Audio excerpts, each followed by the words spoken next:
Alright, how's it going, you guys? Another Nerds Watch podcast. This time we watched the greatest movie ever made. The Anomalous Spooderman 2. Yeah, the Anomalous Spooderman.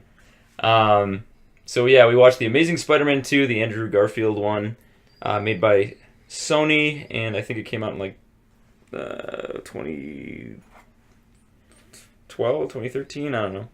Somewhere around that time. I thought we were going to watch Raimi Spider-Man, so I was very disappointed. Well, I thought this would be a good idea. We did want to watch a Spider-Man film, but this is the only one out of all the Spider-Man films I had never seen. And famously, I said I would never watch it ever, just because of how bad the first one was. Until now. Until now.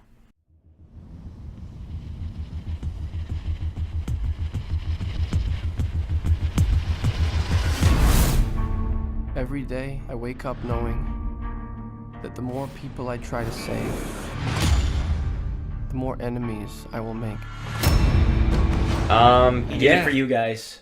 He did it for you. I suffer. I suffer and bleed for you. Corrupted him. Is this just all scenes of Spider-Man flipping? Yeah, it's just his swings. It's the web swinging. Swings only. Is it really all the swings? Yeah, it said Spider-Man. I thought it was Spider-Man just the swinging moments. The first 10 minutes. If you want to follow along with us at home, look up the Spider-Man All Swings Supercut for Amazing Spider-Man 2. Speaking of that, though, I don't know. I like the first thing you get caught with is like a pretty decent action scene, or like him following this truck. No, the first scene, it opens up with his parents. Oh, true. Sorry, I'm sorry. I completely erased the initial opening scene of this movie out of my mind, where we follow Peter Parker's parents as they have a gunfight on a plane. Yeah. And then, which I've said it before. Like, I don't really care about knowing what Peter Parker's parents did back then. Yeah, no. I think they wanted something that would like bridge all of the movies, and it was like his like search for his parents or like finding out what happened to him. Except then we find out what happens to him because they die in a plane crash. Yeah. So I don't know, but were there no other swings other than the start and the end of the movie? The start and the end. Not all the swings. But yeah, the opening with Spider-Man, where we get introduced to Spider-Man, is actually a pretty cool scene where he's stopping the Oscorp heist on one of their vehicles. A lot of cool like swinging and use of his powers. And this suit looks really, really good. I like the suit in this one. We were talking about at the beginning how like when he's swinging, the fabric actually moves. It looks real. Yeah, it looks really nice. Even though it's obviously CGI, it looks cool. I like how he has sneakers built into the feet. What I had a problem with was the mask. I wouldn't say the mask, but it was like I guess like the proportion from the eyes and his head like made it look all weird. He looks like an alien. We were talking about that, how his head looks awkwardly shaped, but it's that the eyes are too domed. Like they look too round. And if they made it a flatter thing, I think it might have looked better. I think if his head was just shaped differently, it would have looked better. But that's something he can't really do. And I think he's got like a helmet thing under the mask. Yeah, we were talking about that. Yeah, so that is... No, like we said, it's just he sprayed the shit out of it. He just took hairspray and just... Coconut head. And just like... it was a shell. That's the lore. I like how this Spider-Man feels strong, too. Like, there's a lot of instances of him catching a car and stuff. Yeah, that's cool. And then he's just more casually strong, and it's not like just great strength feats every time he feels stronger than an average dude. Yeah, the scene where he catches the cop car is pretty cool. Like he just flat out catches it before it hits the guy, and then he's like looking down at him. Like I remember seeing that in the, I don't know if it was a trailer or if there was like a set photo that got like released or whatever. And I was like, oh, this actually looks pretty good. Like I'm still not going to see it, but I'm like, this looks pretty good. But I think the costume was a vast improvement, going from literally the worst Spider-Man costume. With the golden eyes. And I hated that one. The basketball texture. I honestly didn't mind it that much. I just thought the gold eyes was weird. Yeah, I mean, I've seen worse Spider-Man suits, I guess. Where is there? I don't know. Like at conventions, Italian Spider-Man. Italian Spider-Man is an amazing costume. It's just a red shirt with a spider sharpied onto it. See, there you go. That's an example. But I think like all the swinging and the special effects scenes, it actually looks like a pretty well shot movie. Yeah. I think Mark Webb is the director of this one. Oh, Webb. Oh my God, that's why he was picked. I didn't even think about that. He has hands-on experience. We were saying that like the movie's just well shot. The costumes are really good, right? Yeah. The only issue was just the script. Like they have good actors on there. Yeah, the script was the only issue.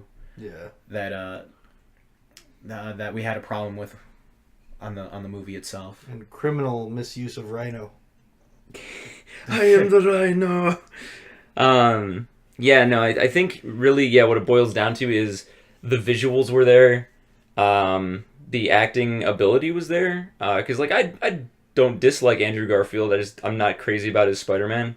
Yeah. And I think it was when the movie was starting, you were saying, you were just like, oh, I don't really see him as like a Spider-Man. Oh yeah, I don't really see him as Spider-Man at all. Which in the first movie, I got that more from like his characterization. Like it just seemed like he was always just, oh, I'm too cool for this. I'm gonna skip class and go skateboarding. And I'm like, since when like is Spider-Man like this? I think they're just trying to make it different than the Tobey Maguire Spider-Man. Well, they're trying to relate it to the youths. Yeah. Which is always what is Spider-Man's about. Which now I guess it's cool to be nerdy again, because like that's how Tom Holland Spider-Man kind of is. Yeah. Picking up his discarded DVD players out of the trash and yeah. doing something with them. I'm not sure exactly what. But yeah, so it has the acting ability, it has good direction. I just think like the story itself chooses to focus on the wrong things. Yeah. And there's too many montages. And they use too much modern music. There was a what was that one scene?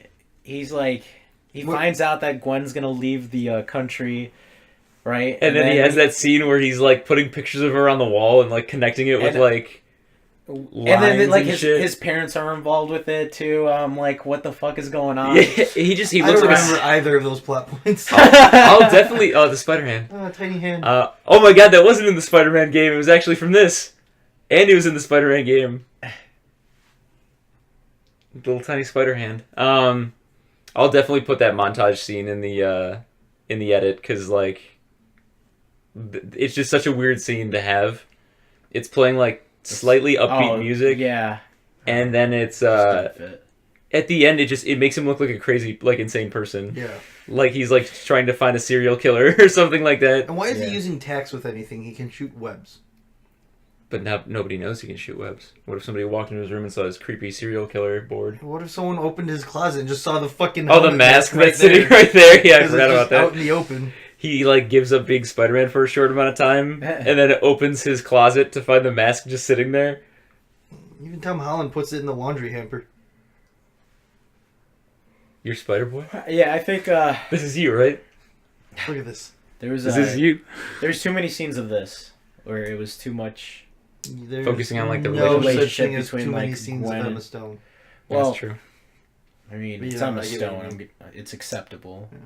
I'll let it slide, but that wasn't a spider swing, by the way. That ending scene was not at all. That was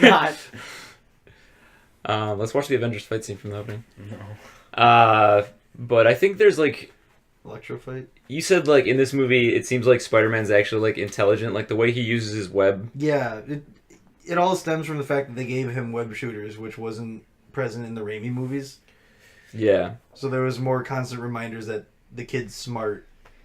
And there was more like scenes of like this scene where he's Was he though? I mean, like, yeah, he is, but he just uses the webs in different ways. I remember this conversation. I also remember the conversation we had earlier where it was like he knew what he was doing when he was trying to, mess with his web shooters. Yeah. Like, but for some reason they just had to add the fucking YouTube video for the audience. But I could have thought the instant he did it, I could have thought, he's trying to figure out how to make sure his web shooters don't break when they get shocked. Yeah, right. That makes sense. Like that made me think. Does that kind of makes him look kind of dumb? Well, not dumb, but like he doesn't know as much as he should. That's what I'm saying. Like you're not a. It's because you're not a dumb traditional moviegoer. Congratulations for that. But I think like movies now feel like they need to put like go the extra mile to explain everything, and it's like the scene should have gone like this. He should have just been doing the montage on the experiment of his webs. Maybe he failed a couple times, but then at the end he gets it right. Instead, it has him watching a YouTube video on like how electricity works. Which, if this guy's supposed to be smart enough to make his own web shooters and shit like that, he shouldn't be. He knows about electricity. He's already done greater electronics than that. Yeah, exactly. Yeah, so like again, that's just for the audience, which it's just dumb. Like that happens in any movie. But like this scene where like he's fighting Elektra for the first time and the car's flipping towards him, he like quickly resets or turns. He like turns his web shooter to the side. Does the fire hose thing where like it shoots all over the place. Yeah, right there. Yeah, and then he holds his finger over it and angles the web while it's shooting so that it like goes sideways, which is kind of cool. And like here, he's like, it's like quick thinking and not just instinctive. Yeah. Which now that I think about it, like the Sam Raimi movies interpret spider sense as like time slows down for him, or like he's able to react faster. And then in the new movies, you see just like his skin reacts or something like that. The Tom Holland, Spider-Man: Homecoming and Infinity War. But in this one, it's kind of the same thing. But does it ever really show? It just assumes that he has spider sense. Like it never like spells out for the audience. Yeah, that he has but it, in that slow motion, I assume that's his spider sense kicking in. But where's the fly buzzing around, like so that we know it's moving really, really fast? But yeah, no, I think that might be the case because I think there's another fight scene in the movie where it's done in like slow motion, kind of. Yeah, but he's also slowed down in the slow motion scenes too. Right. Whereas the Raimi... So then I guess I wouldn't call it as him using a spider sense. It's more like him reacting fast to his surroundings. I think it's like he's cognizant, like his brain's able to interpret what's going on at a fast speed, you know. Right. So he's able, so he's able to react faster. Hydro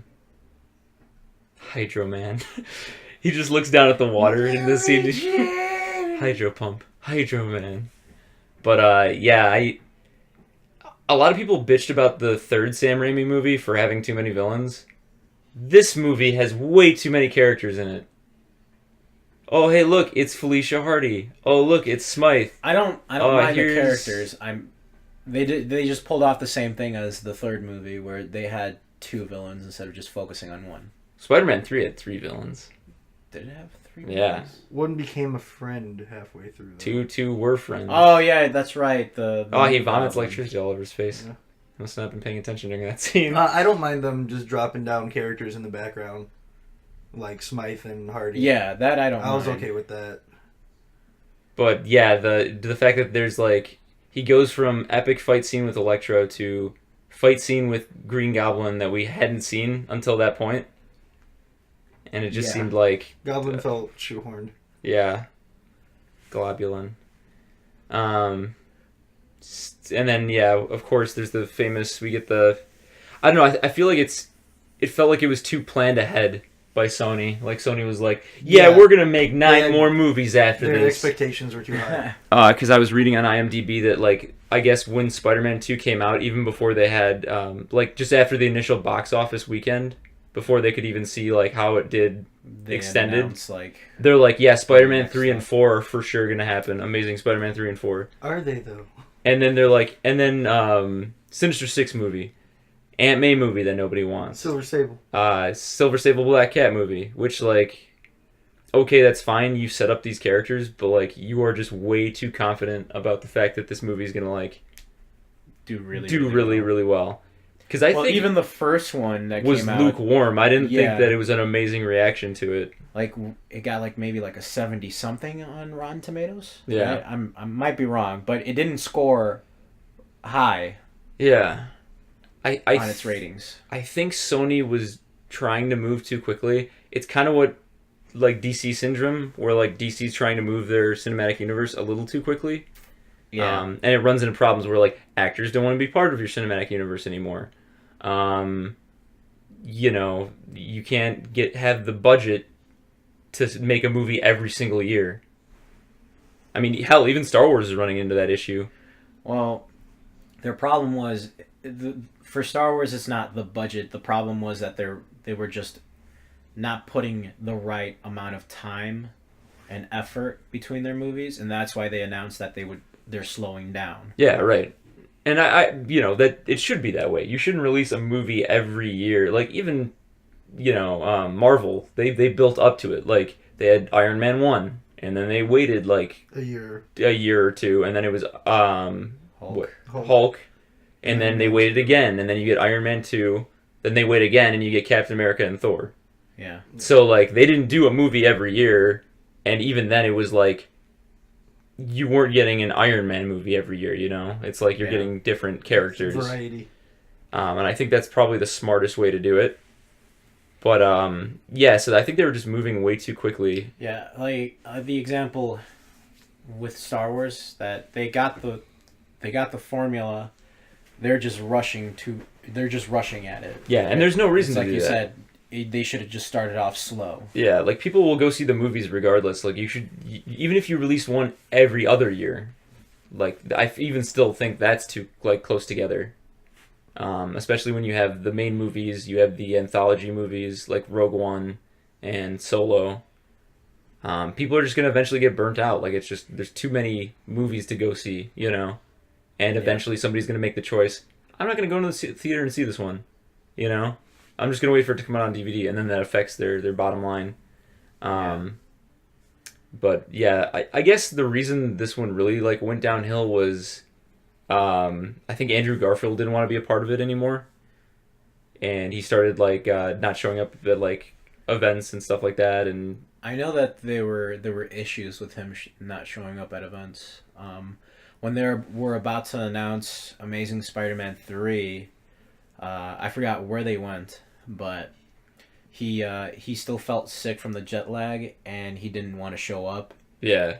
And so because of that, and then there's been issues where he's not been showing up to previous events. Yeah. Where that's where the CEO drew the line, and he was like, "No, you're fired."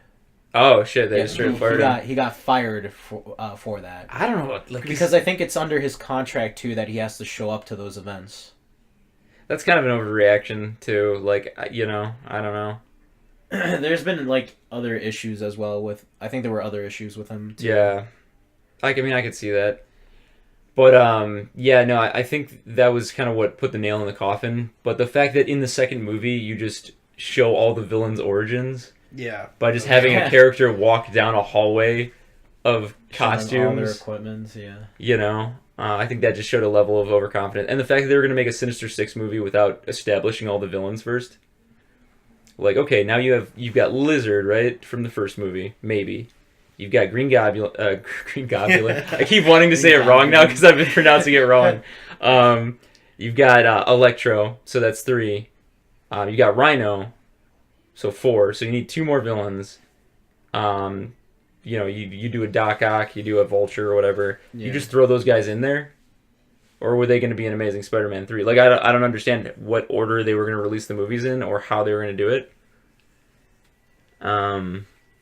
But either way, I don't know if it was, like, the best idea for them to do that off the bat.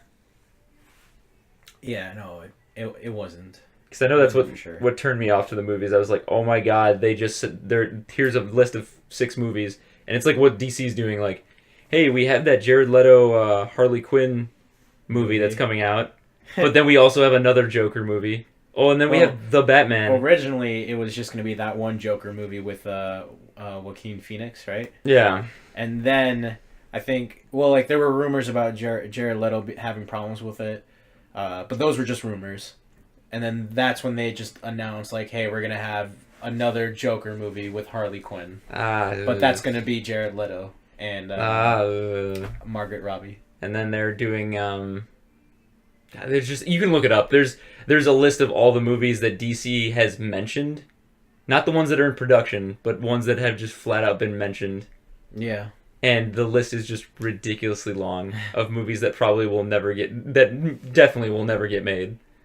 But I don't know. Yeah, this movie, I liked it more than like we've been shitting on it, but like I actually like this movie more than I thought I was going to. It's a really good film. Like we said, the scenes are good, right? The way that everything is shot is good. Yeah. They have good actors. Even the fighting choreograph was amazing. Like I thought it was really good. Yeah, the choreography for it. Yeah. I agree. It's just the script. The script is just very, very bad. Or they're impacting too much in that one script. Yeah, I think my biggest issue with it too, because I like that it got ballsy and was like, okay, let's do the spoiler alert for people who haven't watched Amazing Spider-Man 2, which I feel ya, because I wouldn't have normally watched this. I think that it was cool that they had the balls to do the death of Gwen Stacy. Yeah. Yeah. Because most superhero movies, when do you see like the love interest like die? You know. So I thought that was a interesting choice for them to make. But my biggest issue is that instead of leaving it on like an Empire Strikes Back like down note, at the end of the movie they're like, oh, it's all exciting again. He's Spider-Man. Like they shouldn't have done that. They should have ended it with him like him quitting being Spider-Man. Right. And then like the third movie like opens with him having to like come back or something, you know. I mean, luckily they didn't end it that way, I guess, because then it would have just been him stopping being Spider-Man, and then just that's it. But yeah, I don't know. Man, the Green Goblin looks bad in this one though. Why does he have pumpkin bombs too? If they're gonna explain his origin in the way where it's like a suit that's supposed to keep him alive, why does he have pumpkin bombs? I think it's separate project. Yeah, I guess. There wasn't enough him talking to himself in a mirror. You killed them. We killed them. I think that was my real issue. Well, with this one, they didn't do like him going insane from injecting himself with like a formula. Right, he just hated Spider-Man? No, it was him having a disease, and so... Oh, right, it but was like... progressing because of all this stress that he's been dealing with. He becomes a villain just because he doesn't like Spider-Man, because Spider-Man wouldn't give him his blood. Yeah. Which is not an unreasonable request. Give me your blood. Hey, Spider-Man, give me your blood. Give me your blood. And then Spider-Man reasonably explains to him why that would be a bad idea, and then he gets pissed off. Yeah. Well, I mean, like... Let's say you were in that kind of situation, right? Am I the spider blood, or I want the spider blood? You want the spider. I want the spider blood. Like you're dying, right? You're gonna do whatever you can. Give me that spider blood. Give me your blood.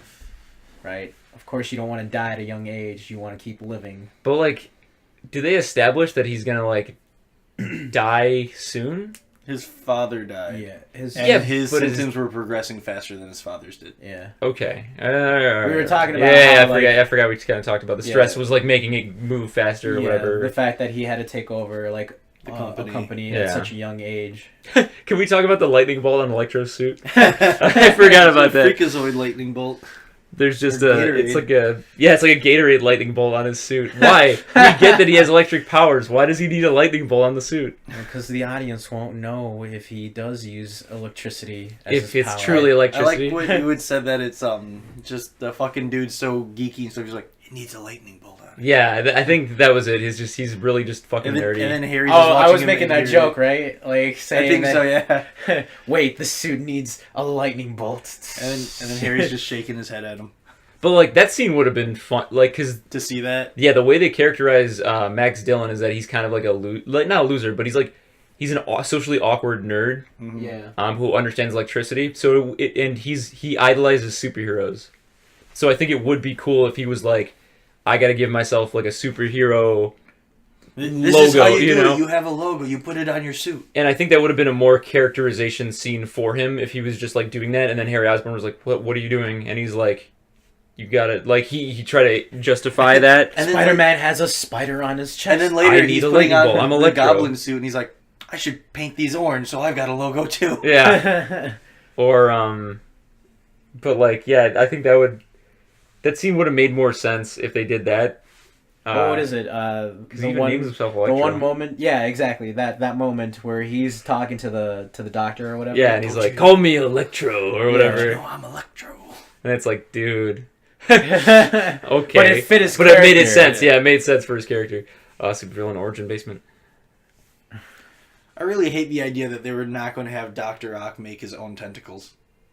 Oh, that it was just. Well, they could have done the O's. He was part of the company, and then they kicked him out. Yeah. He's the one that developed the tentacles, and then they recycled that plan. The Spider-Man game is actually the script for Spider-Man 3. I was actually curious, so I was looking up like what they were going to do, and I guess originally before they finalized number 2, you were supposed to find out that his dad was actually still alive. Spider-Man's dad. Oh, okay. There's a scene that got cut from the movie where Spider-Man's at the graves of his parents, like in the cemetery, and his dad just shows up. He just climbs out? Yeah, that would be even better. But no, his dad just shows up with a fake beard and like with a fake and beard. Like a hoodie. Yeah. It's part of his disguise. He's in his people trench think coat. he's dead. He's got sunglasses on. Yeah. So like basically like it was supposed to prove that his like dad was still alive, and then Spider-Man was like pissed off at him because like he didn't reveal that he was still alive. Okay.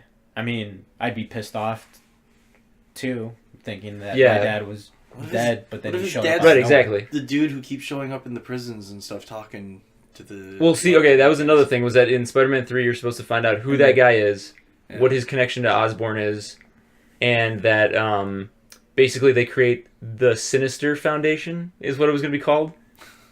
And it was going to be, like, other villains besides just the Sinister Six. Because in this one, they didn't show it, but there's a scene where Harry's looking through the files, and he finds one on Kurt Connors, because he's... the Lizard at this point. One on Dr. Michael Morbius, and then one on Venom Containment Unit. So there's going to be like the symbiote was already like contained in a. It's just been around. It's just been there. Like Oscorp knows where it is or something. Which I don't know how I feel about that, because then they said they were going to make a Venom movie. Yeah. In this universe, Well, so I mean, like they kind of do the same thing on the Venom trailer. Well, like but you find out the symbiote's origin though, right? From the Venom trailer. In this one, I'm assuming. I assume that they would have done the same thing though. I think they would have just been like, "Here it is.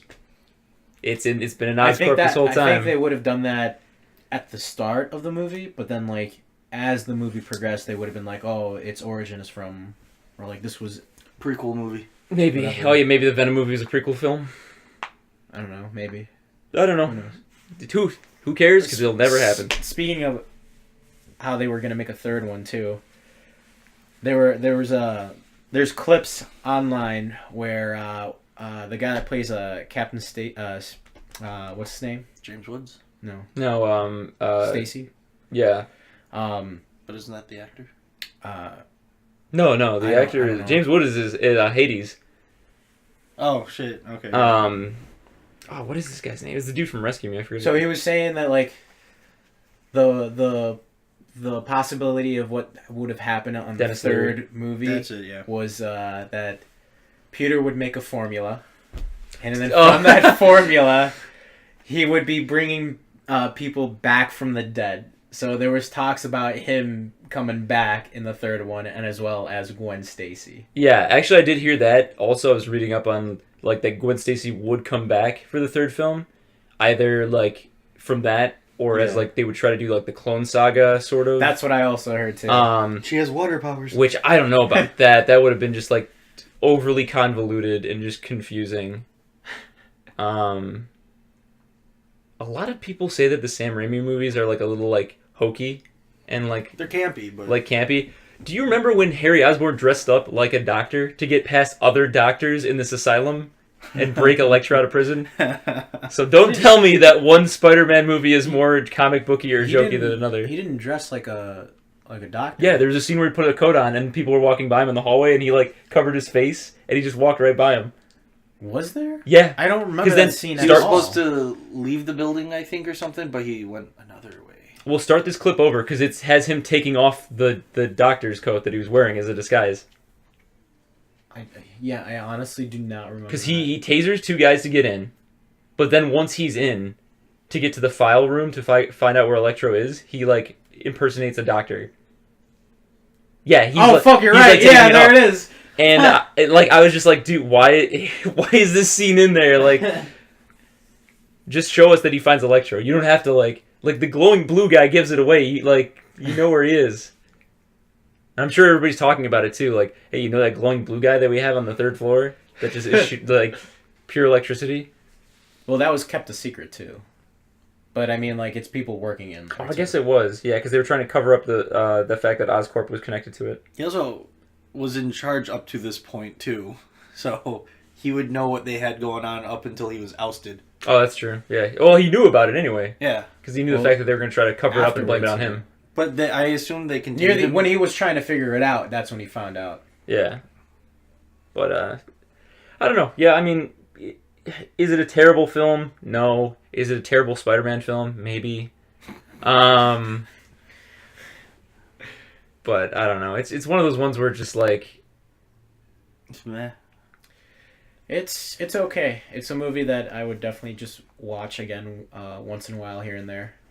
I would recommend it, honestly. Like, if people were just curious about it and they had seen the other Spider-Man movies, I'd be like, yeah, watch it. To complete, like, your, just view all of them, If people had never seen any Spider-Man movies, would I start them on Amazing Spider-Man? Hell no. But it's kind of a good experiment just to see, like, a different reality, like what might have happened with Spider-Man, like, basically how the comics are, where there's, like, different versions of Spider-Man. If they just went 100% in the visual aspect of it. Yeah. I think, from a like, action scene standpoint, too, like, it's cool to watch, like, the fight scenes. It's good that they got the opportunity to do Electro. And I think they did him pretty well in this one. Yeah, they definitely did. I'm not sure how I feel about, like, the way they made Max Dillon, but, like, I like the idea of what they did with Electro and how they made it more in line with, like, the Ultimate Spider-Man, where he's just kind of, like... Pure energy, which is cool. Because that seems more like something that would actually happen. Yeah. Especially given his origin. Plus, then you get cool scenes like this, where he randomly has underwear on. Instead of just being straight naked Dr. Manhattan. Yeah. They didn't want to take the risk. Do we see the underwear develop, or is it just... No, it's there as soon as he takes form. I don't know. But, yeah. Yeah, so, like, I would recommend it. I'd say it's worth a watch. Yeah. I mean, like I said, even, like, for myself, I would watch it here and there once in a while. Grab a beer, sit down with your friends, watch Amazing Spider-Man 2. Don't even watch 1. Don't even watch 1. Because this one actually has flashbacks to 1, and it tells you everything you need to know. Does it have flashbacks to 1? Yeah, it shows the scene of his Uncle Ben getting shot. Don't fuck my daughter. It shows Don't Fuck My Daughter. True. Yeah. Yeah. I would say yeah. I like, people should watch it, give it a go. Anyway, it's not as bad as the Venom movie's gonna be. We will eat both your arms and then both of your legs, and then we will eat your face right off your head. You will be this honest, legless, faceless thing, won't you? Rolling down the street like a turd in the wind. The Venom movie's gonna be good. I'm just letting you know I'm gonna cut it right there where I say it's not as bad as the Venom movie's gonna be. It's not gonna be cut there. No, I think it's one of those things where it's a walrus, yes. It's a walrus, yes. Walrus, yes. It's a walrus, spider, yes. Spider, yes. Bigger predator, yes. Bigger predator. It's rated all films. All films, yes. Hey guys, it's Reilly from Nerd Network. Just wanted to pop in here at the end of the video and let you guys know that we are going to be changing the format of our Nerds Watch podcast. Now, me and the guys have been discussing it, and there's a lot of funny commentary, a lot of funny discussion that goes on during the movie, and we don't want you guys to miss out on that. So basically what we're going to be doing from now on is going to be recording our full commentary track while we're actually watching the film and posting that as our Nerds Watch podcast. So we're going to have a little video for the video viewers on YouTube, as well as the full audio track not only on YouTube but also on our SoundCloud, which is SoundCloud/nerd_network. So definitely subscribe to that if you guys haven't already. We always post the audio track for our Nerds Watch podcast on there about a week or so before we post it on YouTube. So if you want to get in the know right away and check it out, definitely do subscribe to that SoundCloud. But either way, if you still are sticking with the video, that's cool too. Basically, what we're going to be doing is recording all of our dialogue, funny comments, references to other films that we've seen, films the actual movie in real time, and that should be, more content for you guys. You're also going to be able to watch the films at home and kind of follow along with us if that's something that you're interested in. So definitely do check that out. We are going to be switching that up. But because of that, because we have more work going into all the top 10s, we're recording the gameplays, the trailer breakdowns. Instead of being a weekly podcast, as the Nerds Watch has been already, it's going to go down to either a bi-monthly or monthly series. The only time it's going to be weekly is if we have movies coming out and we want to watch a film that ties in with either that movie or maybe another video game. Then you might be getting kind of week-to-week stuff where we're going to do one of those and then one of the movies we're just interested in. So yeah, definitely stick around, definitely check that out, and thanks a lot, guys. Be sure to like, comment, and subscribe, and we'll catch you next time.